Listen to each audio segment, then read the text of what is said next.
Huh. Is this really a big problem for college football? Don't it seem like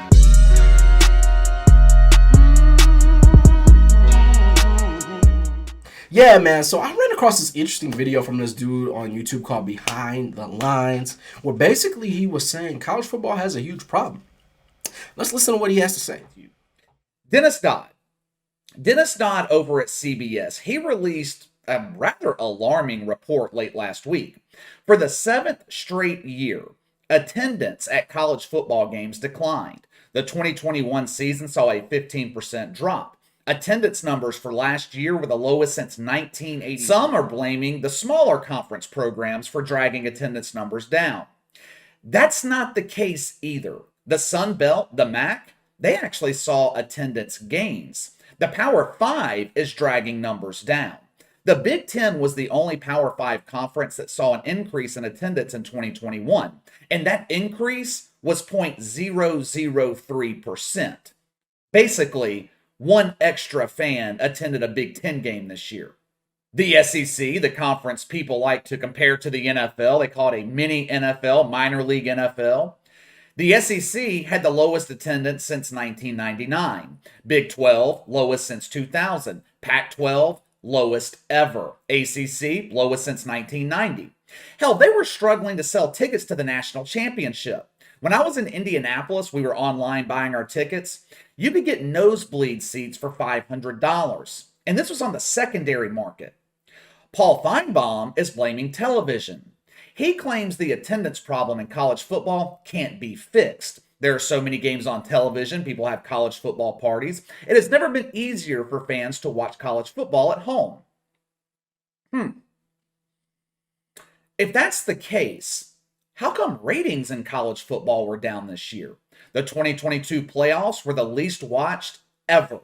Paul Feinbaum is wrong. Television is not the problem. If TV was the culprit here, how come the NFL saw increases in attendance this past season? Why is college football facing these problems? It's these damn millennials. The 25 to 40 age range, they are more likely to donate their money to other causes besides athletics. I'm not making that excuse up. Big 12 Commissioner Bob Bowlesby, he actually said that bullshit, which is indicative of the larger problem in college football. The question they should be asking is obvious. It slaps them in the face every Saturday afternoon from September to November. The question they should be asking, how do we make college football more competitive? People aren't going to college football games because they're fucking boring. When I go to games in New Orleans, I know I'm going to see a competitive game. Most of the time, I know the game's going to be decided in the fourth quarter. When I buy tickets, I'm not concerned about wasting my money or, more importantly, my time. The NFL is competitively balanced. 32 regular season games this year were decided on the final play, the most since 1970. Look at the playoffs in the NFL this past season. The divisional round, every game decided on the final play. Conference championship, same thing. Hell, the wild card round was great. We don't get that in college football. Close games are an anomaly. They're an exception to the rule. Georgia had a championship season. Look at their home games this year. UAB, South Carolina, Arkansas, Kentucky, Missouri, Charleston Southern. Do you want to spend your Saturday afternoon going through the hassle of finding parking, buying tickets, waiting in line at the pisser to watch any one of those 6 games? You know how many home games were decided on the final possession? Hell, you know how many games were decided in the second half? 0. Georgia won at home by an average of 36 points. Their closest game was against Kentucky. It was a real nail-biter. Georgia won by 17 points. They were up 24-7 going into the fourth quarter. People have smartened up. They realize paying to watch college football live is a ripoff. Yeah, so basically his premise is that competition is really the issue, Ticket sales are down, ratings are down for college football. Like, what's the deal? And basically walked it up to nobody wants to see Alabama versus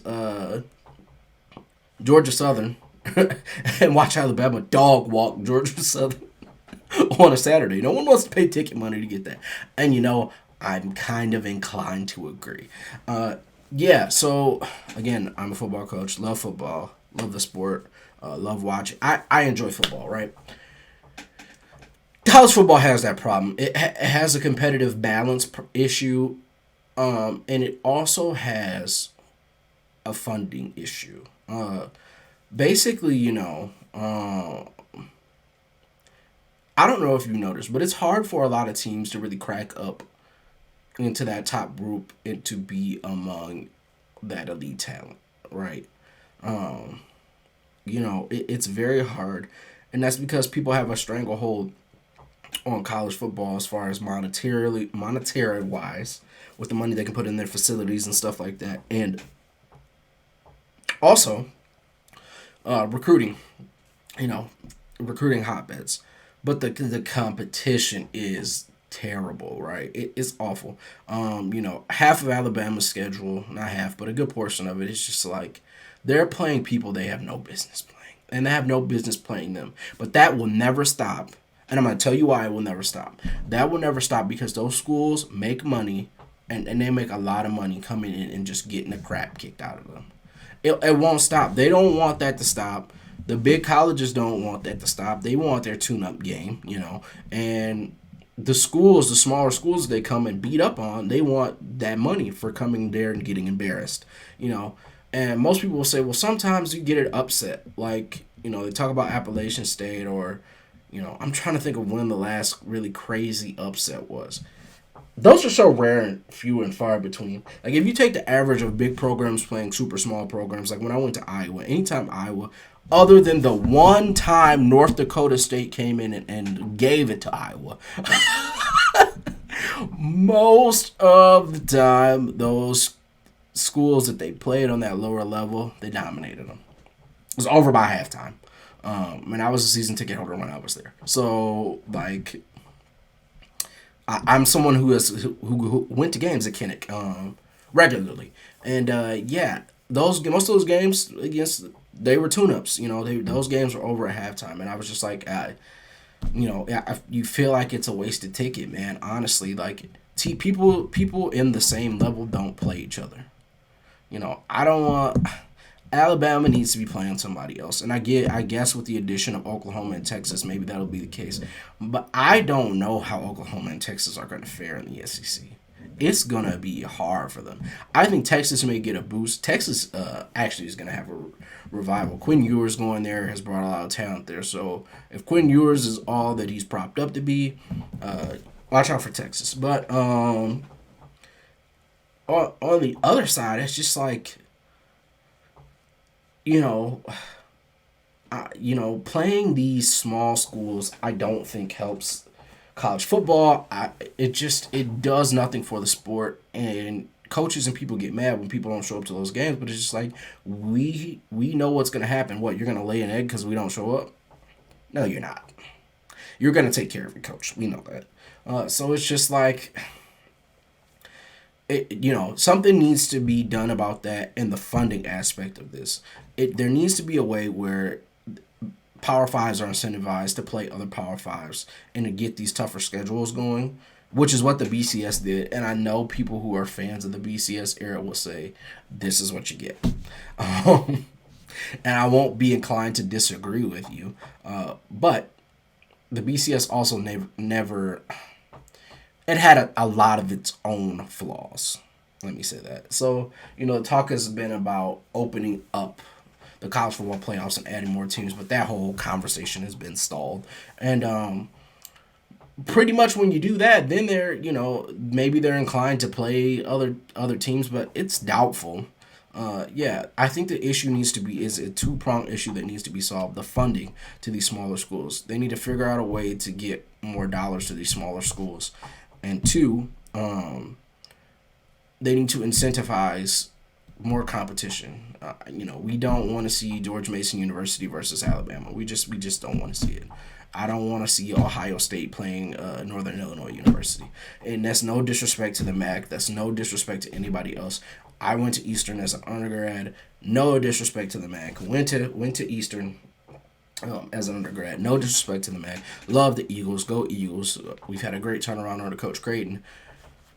Love the Eagles. Love all of that. No disrespect to any of those other conferences there, but we just don't want to see that. And I don't want to see them playing some FCS school either. It's just it's not cool anymore, you know. And my last year, actually, you know what? Yeah, my last year at Iowa, I didn't get tickets because the schedule was so terrible. Like the schedule was bad, man. And I'm like, I don't want to pay for.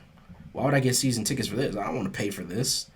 You know, I don't think we went to too many games that last year. Maybe we went to a couple because I bought the tickets like later. But like, I don't remember going to that many games my last year in Iowa just because like, what was there to see? Like I was good on the season tickets. Like we sorry, I dropped the football. We saw all the big games. I was there when Iowa beat Ohio State.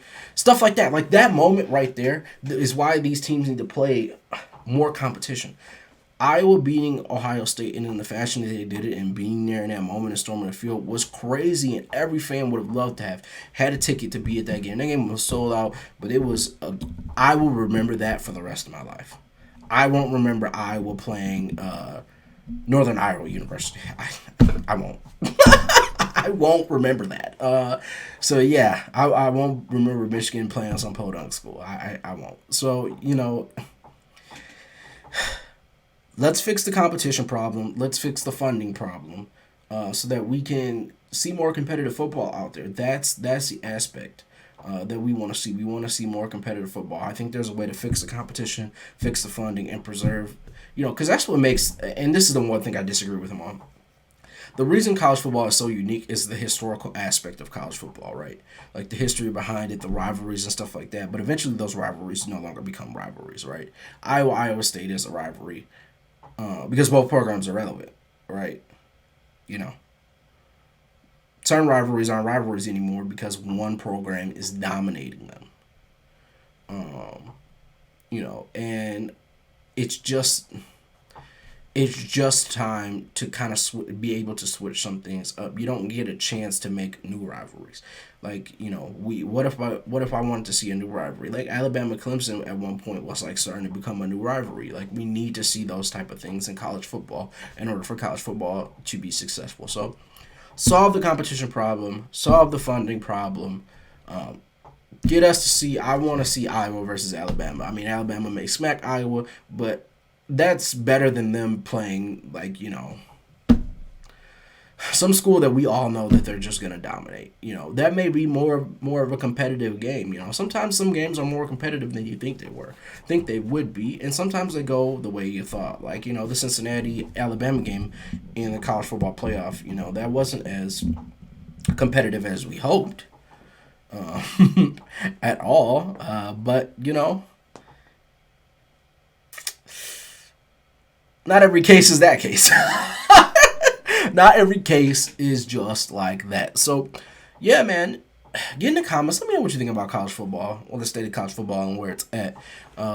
Let me know if you think that I'm right on, spot on with my analysis, and that we need to solve those two issues in order to kind of help college football move along. Or let me know if you think I'm wrong and there's something else we need to do. Get in the comments. Let me know what you think. And as always, I will be back when I'm ready to run my mouth again.